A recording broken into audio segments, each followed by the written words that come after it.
Angkatan bersenjata Ukraina mengklaim telah menghancurkan kendaraan tempur infanteri milik pasukan Rusia.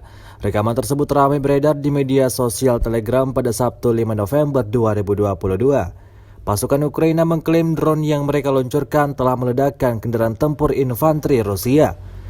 Seperti yang tampak dalam rekaman, ledakan terjadi di sekitar kendaraan infanteri terparkir. Namun rekaman tersebut dianggap aneh oleh sebagian warganet karena serangan yang dianggap sebagai hal yang direkayasa. Hingga video ini beredar belum ada tanggapan resmi dari pihak Rusia.